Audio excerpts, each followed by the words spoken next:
সুপ্রিয় দর্শক, আসসালামু আলাইকুম। দর্শক, আমি হিরু খান আছি আপনাদের সাথে দেশ ও জনতার কণ্ঠ সংবাদ নিয়ে।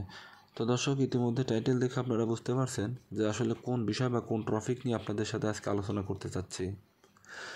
দর্শক, শুরু করব মূল আলোচনা। তবে তার আগে বলে রাখি, যারা এখন আমার ফেসবুক পেজটাকে লাইক এবং ফলো দেননি, প্লিজ আমার ফেসবুক পেজটাকে লাইক এবং ফলো দিবেন, সেই সাথে বেশি বেশি শেয়ার করবেন। যারা ইউটিউব থেকে দেখবেন, আমার ইউটিউব চ্যানেলটাকে সাবস্ক্রাইব করবেন এবং পাশে থাকা বেল আইকনটি বাজিয়ে দিবেন, যাতে করে পরবর্তী ভিডিও দেওয়ার সঙ্গে সঙ্গে আপনারা দেখতে পারেন। তো দর্শক, যারা ইতিমধ্যে আমার ফেসবুক পেজটাকে লাইক এবং ফলো দিয়েছেন তাদেরকে অসংখ্য ধন্যবাদ। যারা আমার ইউটিউব চ্যানেলটাকে সাবস্ক্রাইব করেছেন তাদেরকেও অসংখ্য ধন্যবাদ। তো দর্শক, শুরু করছি মূল আলোচনা। দর্শক, আপনারা ইতিমধ্যে অবগত আছেন যে গত কয়েকদিন যাবৎ পরপর দুটি সুন্নাতে খাতনা করাতে গিয়ে মৃত্যুর ঘটনা ঘটেছে।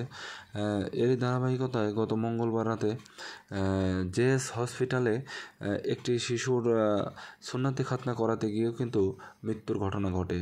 দর্শক, আপনারা জানেন যে আসলে আয়হান নামের যে ছেলেটির মৃত্যু ঘটে, ঠিক তেমনই আয়মানেরও সেম সুন্নাতে খাতনা করাতে গিয়েই কিন্তু মৃত্যুর ঘটনা ঘটেছে। দর্শক, পরিবারের দাবি ভুল চিকিৎসার কারণেই আয়ামের মৃত্যু হয়েছে।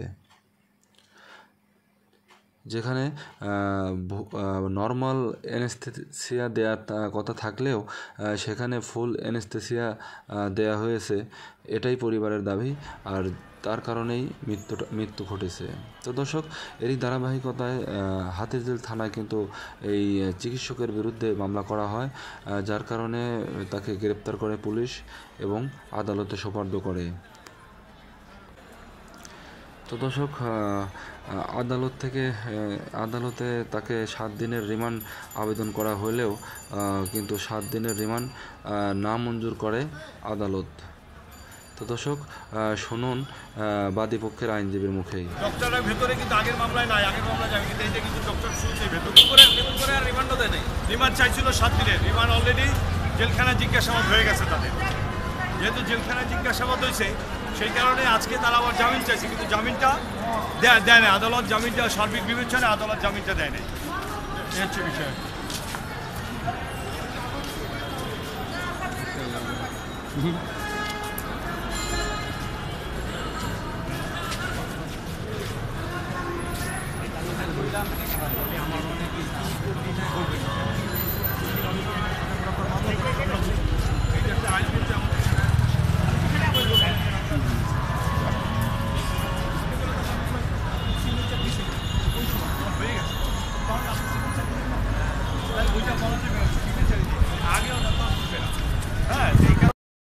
তো দর্শক, আয়হামের বাবা মার দাবি ভুল চিকিৎসার কারণেই আয়হামের মৃত্যু ঘটেছে।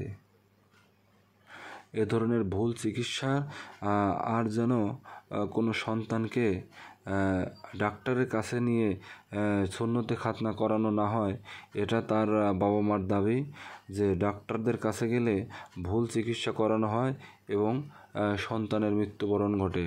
তো দর্শক, আয়হামের মা বাবার কিন্তু দাবি যে আয়হামের যে মৃত্যু হয়েছে সেটা কোনো স্বাভাবিকভাবে মৃত্যু হয়নি, সেটা একটা ভুল চিকিৎসার কারণেই মৃত্যু হয়েছে। তাই তাদের আদালতের কাছে দাবি, সুষ্ঠু তদন্তের মাধ্যমে আসামিকে যেন সর্বোচ্চ শাস্তি দেওয়া হয়।